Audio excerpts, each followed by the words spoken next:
Command होती है। मुझे अपनी ज़िम्मेदारियों का बिल्कुल पता है। एक नई बिल्कुल टोटली नई चीज़ है मेरे लिए और अच्छी बात यह है कि टीम मेरे पास एक्सपीरियंस टीम है जो कि डोमेस्टिक लेवल पे भी सिलेक्शन कमेटी के मेंबर रज़ाक राव और हारून भाई का काफ़ी ज़्यादा एक्सपीरियंस है।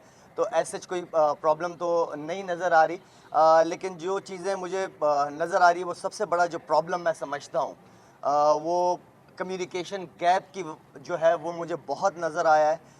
डॉक्टर्स की communication, then management and then फिर प्लेयर्स के साथ जब मैंने इंडिविजुअल 1 टू 1 बात करना शुरू की तो मुझे बहुत सारी प्रॉब्लम्स नज़र आई जो कि नहीं होनी चाहिए इस लेवल पे, क्योंकि एक बहुत पीसीबी एक बहुत बड़ा इदारा है और मैं ये समझता हूँ कि अगर हर आदमी अपने डोमेन में रह के काम करेगा तो काम अच्छे भी होंगे और सही भी होंगे और हर बंदे को अपनी ज़िम्मेदारी का एहसास होगा। तो मुझे ये ज़िम्मेदारी मिली है और इस ज़िम्मेदारी को जो भी मेरे पास ये न्यूजीलैंड की सीरीज़ है मेरी और मेरी सिलेक्शन कमेटी के साथ जो मेरी बात हुई है, मेरी ये चाहत है, ये ख्वाहिश है कि हम जाते जाते पाकिस्तान की एटलीस्ट 2 टीमें लाजमी बनाएं कि हमारी बेंच जितनी स्ट्रॉन्ग होगी, हमारा जो लड़का अंदर खेल रहा होगा उसको ये एहसास होगा कि मेरे पीछे एक लड़का बैठा हुआ है। तो बैकअप हम तैयार करते ही नहीं है और प्लेयर फिर खेल रहा होता है, फॉर्म में होता है या बगैर प्रेशर के खेलता है कि अब मेरे पीछे तो कोई है नहीं। तो मेरी और सिलेक्शन कमेटी की ये कोशिश है कि हम जाते जाते 2 टीमें पाकिस्तान की लाजमी बना के जाएँ। शाहिद भाई, अभी क्यूरेटर्स को आपने क्या हिदायत की है? पिच का मुआयना किया है? ऐसे 2 दिन में क्या चमत्कार हो जाएगा कि वो पिच जो है वो बहुत अच्छी हो जाएगी? देखिए एक जो मेन चीज़ है वो हमारे हाथ में कोशिश है। हम चाहते हैं कि पाकिस्तान की क्रिकेट आगे की तरफ जाए। जिस तरीके की पिचेस पे हमने पास्ट में खेला है, इससे पाकिस्तान कभी भी दुनिया में नंबर 1, नंबर 2 या नंबर 3 नंबर पे आ ही नहीं सकती। टेस्ट टीम कभी नहीं बन सकती। हमें अपने फ्यूचर के बच्चों को तैयार करना पड़ेगा। उनको उनको एक हमें एक अच्छी कंडीशन देनी पड़ेगी, अच्छी पिचेस देनी पड़ेंगी। ऐसी बात नहीं कि पाकिस्तान में पिचेस नहीं बन सकती, बिल्कुल बन सकती हैं अगर बनाने दिया जाए तो मैं ये समझता हूँ कि हम चाहते हैं कि अच्छी तगड़ी पिच पे मिले। हमारे नए लड़के डेब्यू करते हैं, उनको वो कंडीशन मिलनी चाहिए बॉलर्स को। अब अगर देखा जाए तो 40-40, 50-50, इवन के 60-60, 70-70 ओवर कर रहे हैं स्पिनर्स, उनकी उंगलियां ख़त्म हो जाएंगी। फास्ट बॉलर है वो, इस पिच ऐसी पिचों पे जब जान लगाएंगे उनकी इंजरीज होना शुरू हो जाएंगी। हमने अपने फ्यूचर को देखते हुए हम समझते हैं कि अच्छी पिचेस पे हो ताकि हमारे प्लेयर्स जब पाकिस्तान से बाहर जाएं खेलने के लिए तो उन्हें प्रॉब्लम ना हो। साउथ अफ्रीका, इंग्लैंड, ऑस्ट्रेलिया जैसे पिचेस पे हमें प्रॉब्लम ना हो। तो हम फ्यूचर को देखते हुए इस चीज़ को मद्देनज़र रखते हुए कि हमें एक अच्छी पिच पे खेलना चाहिए, एक बाउंसी अच्छा ट्रैक जिस पे बॉलर्स भी इंजॉय करें और बैट्समैन अपनी बैटिंग को भी इंजॉय करें। और जो मेन चीज़ ये है, क्योंकि क्योंकि देखें हम भी टीवी पे मैच देखते हैं, जिस तरीके की क्रिकेट, जिस तरह की पिचेस पे क्रिकेट होती है, ना आपका क्राउड आता है, ना हम इवन के एंजॉय कर रहे होते हैं क्रिकेट देखना। तो मेरे ख्याल में एक्साइटमेंट होनी चाहिए। अच्छा, ये बताइएगा कि आप कल जो है वो फ़खर जमान और हारिस सोहेल का जी फिटनेस टेस्ट भी खुद ले लिया, जी सिलेक्शन भी खुद कर ली, तो एक तासुर ये है कि वन मैन शो चला रहे हैं आप, तो इसके हवाले से क्या कहेंगे? देखिए, मेरा हमेशा से बिलीव है अगर मैंने खुद स्ट्रांग होना है तो मैं अपनी पावर को हमेशा अपने सिलेक्शन कमेटी के जितने भी मेंबरान्स हैं मैं उन तक लेके जाता हूँ।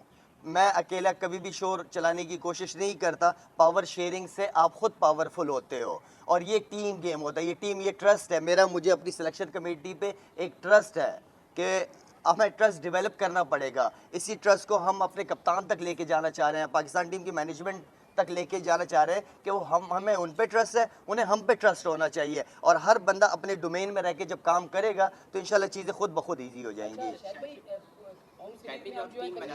जो आप लोगों ने सिलेक्शन के फ़खर का और उसका कहा, जो मैंने आप लोगों को शुरू में बात की है कि कम्युनिकेशन गैप की वजह से मैं खुद 1 टू 1 या सिलेक्शन कमेटी ने हमें कहा हमें कि 1 टू 1 प्लेयर्स के साथ रब्ता होना चाहिए। तो इसलिए हारिस सुहेल और फ़खर जमान के साथ हमने डायरेक्ट कांटेक्ट किया कि हमें ये बातें पता चल रही हैं आपके मुतालिक, अगर आप फिट हैं तो हम खुद आ रहे हैं आपका टेस्ट लेने। तो हमने टेस्ट लिया उनका, अल्हम्दुलिल्लाह वो डिज़र्व करते हैं, उन्होंने पास में बड़ी अच्छी परफॉर्मेंस। हारिस सुहेल की अगर मैं बात करूं तो स्टैंडिंग परफॉर्मेंसेस रही हैं उसकी। 46 45 की उसकी ओडीआईस की एवरेज है पे, 54 डोमेस्टिक क्रिकेट, यूटिलिटी क्रिकेटर है, स्पिन करता है साथ में बॉलिंग। तो ऐसे प्लेयर को हमें बिल्कुल इग्नोर नहीं करना चाहिए। अगर शर्जील खान भी वापस आए तो उसकी अच्छी परफॉर्मेंसेस की वजह से होता ये है कि हम एक प्लेयर को डेवलप कर देते हैं एंड देन फिर भूल जाते हैं उसको, फिर नए की बात करते हैं कि नया टैलेंट। हमने अगर किसी प्लेयर पे इतना इन्वेस्ट किया है तो वो प्लेयर को ठीक है वो जाए डोमेस्टिक क्रिकेट में, अपनी अच्छी परफॉर्मेंसेस करें, अपने फिटनेस लेवल का ख्याल रखें और वो बिल्कुल वापस आएंगे। शायद भाई आपने अभी बात की कि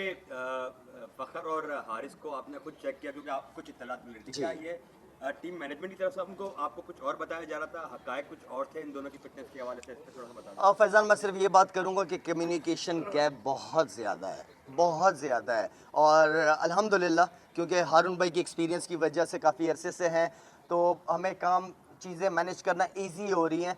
असल चीज़ ये है कि सिलेक्शन कमेटी के अगर चेयरमैन कोई भी, मैं हूँ नहीं हूँ, जो भी है, वो एटलीस्ट प्लेयर्स के साथ 1-to-1 खुद कांटेक्ट में रहे ताकि उस तक इंफॉर्मेशन बिल्कुल सही मिले। चलो ये बताइए कि 7 मैचेस हम होम ग्राउंड में खेले बाबर की कप्तानी में, तो इस तरह के रिजल्ट हमारे पास नहीं आए। क्या आप समझते हैं कि अब बाबर को चेंज करके उसको बैटिंग पर तवज्जो देने की जरूरत है कि वो बैटिंग में तवज्जो दे, इससे उसकी बैटिंग भी मुतासर होगी? देखिए बाबर आजम आप लोगों की जो टीम का, हमारी टीम का बैकबोन है, माशाल्लाह से टॉप परफॉर्मर है। कल मुझे अच्छा लगा बाबर आजम का डिसीजन जब उसने बैटिंग दी, चैलेंज दिया कि आओ न्यूजीलैंड की टीम को, तो ये मुझे बाबर की वो चैलेंज को अच्छा लगा मुझे उसका। एंड देन देखिए जी जिस तरह मैं कह रहा हूँ कि बाबर आजम आपकी टीम की बैकबोन है, नो डाउट। हम चाहते हैं एज सिलेक्शन कमेटी कि हम बाबर के शोल्डर बने, साथ में हम बाबर को सपोर्ट करना चाहते हैं ताकि वो उसका जो टेंशन है, कल बाबर को मैं मीडिया टॉक जो हो रही थी मैं सुन रहा था, उसमें उसने बहुत अच्छी बात की है कि हमें नहीं पता कि बाहर क्या हो रहा है, हम अपने क्रिकेट पे फोकस कर रहे हैं। तो बाबर को इसी तरीके से ही क्रिकेट पे ही फोकस करना चाहिए। हम सारी जो सिलेक्शन कमेटी है उसको सपोर्ट करने के लिए, उसको अच्छा कॉम्बिनेशन बनाने के लिए ताकि वो ग्राउंड में कॉन्फिडेंट फील करे। शाहिद भाई, आप जो टीम बनाने का कह रहे जी। हैं, क्या कप्तान भी चेंज होंगे? और दूसरी तरफ कल मोहम्मद आमिर ने एनसीए में प्रैक्टिस भी की है, बड़े खुश नजर आए, तो कोई ग्रीन सिग्नल मिला है सिलेक्शन कमेटी की तरफ से? नहीं ऐसा कुछ नहीं, क्योंकि हमारे लिए ये सीरीज़ बहुत इंपॉर्टेंट है, ये वाली जिम्मेदारी यहाँ तक का रोल मिला है तो इसी पे हम फोकस किए हुए हैं। और जहाँ तक देखें मैं जिस कुर्सी पे बैठा हूँ मैं ये समझता हूँ अगर मैं यहाँ पे इंसाफ नहीं कर पाया तो मैं ज़्यादती करूँगा। ये जगह इंसाफ की है, हमें मेरिट के ऊपर लड़कों को चांस देना चाहिए और ख़ास तौर पे इंसाफ मैं ये समझता हूँ कि ग्रास रूट लेवल पे बहुत इंपॉर्टेंट है। बहुत ऐसे टैलेंटेड बच्चे हैं जो ज़ाया हो जाते हैं, जिनकी परफॉर्मेंसेस कम होती हैं वो टीम में होते हैं, जिनकी अच्छी परफॉर्मेंसेस होती हैं वो साइड पे हो जाते हैं। तो मैं अपने होते हुए ये चीज़ तो बिल्कुल भी नहीं होने दूंगा इंशाल्लाह। और बाकी ये है कि कल हम और हेड कोच एंड देन कप्तान कल आएंगे, ग्राउंड आएंगे, पिच देखेंगे, सारी चीज़ एंड देन फिर उसके बाद हम टीम डिस्कस करेंगे। आखिरी सवाल ये ले लें कि आप सब यही कह रहे थे कि एक फॉर्मेट से बाबर को प्रेशर कम करने के लिए हटा दे, तो जब तक आप लोग हैं क्या ये फैसला होगा या अभी आपने ऐसा कोई फैसला नहीं करा? नहीं मैं समझा नहीं आपका सवाल। आप और हम सब ये बात कर रहे थे कि एक फॉर्मेट से बाबर को प्रेशर कम करने के लिए कैप्टनसी से हटा दें, तो जब तक ये पूरी सिलेक्शन कमेटी, क्या आप लोग ऐसा कोई फैसला करेंगे? देखिए कप्तान हटाना नहीं हटाना ये मेरे सिलेक्शन कमेटी के हाथ में नहीं है, चेयरमैन के डिसीजंस होते हैं और चेयरमैन ये डिसीजन लेंगे, लेकिन मेरा नहीं ख्याल कि ऐसा कोई प्लान नज़र आ रहा है। अच्छा शाहिद भाई, अगर आपको परमानेंट ऑफर हो सिलेक्शन कमेटी के लिए तो आप कबूल करेंगे? उसको अभी मजबूरी है? देखिए मैं मुझे ये थोड़ी देर की जिम्मेदारी मिली, इसको मैं करना चाह रहा हूँ। मेरा अपना क्योंकि फाउंडेशन चला रहा हूँ, बहुत ज़्यादा टाइम वहाँ पे चाहिए होता है, इसको कंटिन्यू करना मेरे लिए थोड़ा सा मुश्किल हो जाएगा। ये एक वक्ती जॉब है, इसको हम पूरी टीम ने एक नियति और ईमानदारी के साथ करना चाह रहे हैं। रवि राजा ने पिछले जो कहा है कि सारे जो स्पोर्ट जर्नलिस्ट हैं वो सारे माफिया हैं और करप्ट हैं, और साथ में आप लोगों का कहा है कि जो लोग आए हैं सारे ठग हैं, रतन सेठी और उनके ठग आए हैं और उन लोगों को लाने के लिए जो है वो आईनी तब्दीली की गई है, क्या कहेंगे सर?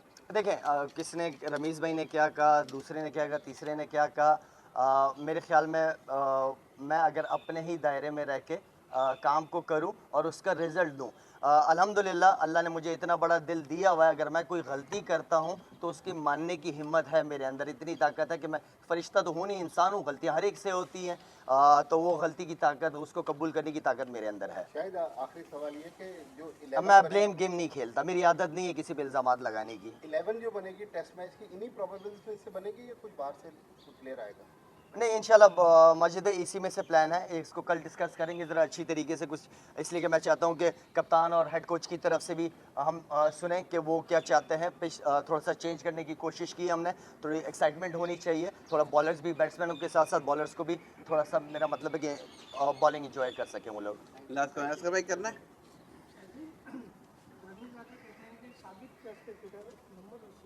अलग तरीके से रिसर्च किया गया एज ए चीफ सेक्रेटरी जी। और शायद आपसे भी बुलाया गया गलत तरीके से, तो कौन सा तरीका सही? अच्छा, मुझे नहीं पता कि रमीज़ भाई ने ये कहा है कि शायद को गलत तरीके से, यार ये मैं कहना है, ये ब्लेम गेम मैं नहीं लगाना चाहता। हर एक बंदे की अपनी ही राय है। हमारे यहाँ मसला ये है कि जब कोई नया आता है तो वो पिछले पे इल्ज़ामात लगाना शुरू कर देता है। तो मैं पिछलों पे कोई इल्ज़ामात, उन्होंने भी अपना रोल अदा किया, रमीज़ भाई ने भी अच्छे काम किए हैं, मोहम्मद वसीम ने भी कुछ सिलेक्शन बहुत अच्छी की है जिससे लड़कों को फ़ायदा हुआ। मैं किसी पे इल्ज़ाम नहीं लगाना चाहता, मैं अपने डोमेन में रह के काम करना चाहता हूँ। शाहिद थैंक भाई, यू। आपने कहा कि आपके होते हुए किसी भी परफॉर्मर के साथ ज्यादती नहीं होगी इंशाल्लाह। और इंशाल्लाह ऐसा ही होगा, बट हुरैरा है, बिल्कुल हसीबुल्लाह है, जो बिल्कुल रन है, कर रहे हैं, बिल्कुल है। क्या आपको लगता है कि आप उनको भी कहीं मौका दे पाएंगे? आपको न्यूजीलैंड में खत्म हो जाएगा, बट आप चाहेंगे कि वो उनको भी मौका मिले जिस तरह उनका परफॉर्मेंस? अगर मैं 30 लड़के अनाउंस करता तो उसमें हुरैरा का नाम होता, या 25 लड़के ना अनाउंस करता उसमें हुरैरा का नाम होता। उसकी परफॉर्मेंसेस हमने देखी है, आउटस्टैंडिंग प्लेयर है हुरैरा, और इस तरह के प्लेयर्स हमें चाहिए। देखें, असल चीज़ ये है कि आपकी 8 महीने से आपकी नेशनल क्रिकेट एकेडमी खाली पड़ी हुई है, वहाँ पे कोई कोचेज़ ही नहीं है 8 महीने से। हमने जो स्टेप लिया, मैंने आती स्टेप जो लिया वो ये था कि जो बच्चे जिन्होंने टॉप परफॉर्मेंसेज अंडर 19 की दी है वो आके प्लेयर्स के साथ ड्रेसिंग रूम शेयर करें, उससे फ़ायदा होगा, उन बच्चों की ग्रूमिंग अच्छी होगी। अब वो 3 बच्चे वापस जाएंगे, दूसरे 3 बच्चे जिन्होंने फर्स्ट क्लास क्रिकेट के अंदर अच्छी परफॉर्मेंसेज दी हैं, इसलिए कि अकेडमियाँ बंद है आपकी, वो बच्चे किधर, उनकी ग्रूमिंग कहाँ होगी? तो ये जो रोल मॉडल्स के साथ ड्रेसिंग रूम वो शेयर करेंगे, उन्हें बहुत कुछ सीखने का मौका मिलेगा। हम इंशाल्लाह जो under 19 and then first class जो क्रिकेटर जिन्होंने अच्छी परफॉर्मेंस सिर्फ 1 साल की नहीं 2-3 साल से जो कंटिन्यू परफॉर्मेंसेज दे रहे हैं, उनका अलग से क्रिकेट एकेडमी के अंदर कैंप लगेगा, उनका ख्याल रखा जाएगा, उनकी ग्रूमिंग वो होगी वहाँ पे, जो कि सबसे इंपॉर्टेंट है। क्रिकेट एकेडमियाँ बनती इसलिए कि वो बिजी रहें, वहाँ बच्चों का ख्याल रखा जाए, कोचेज़ हों, अच्छे सीनियर कोचेज़ हों, ताकि उनकी अच्छी कोचिंग हो सके।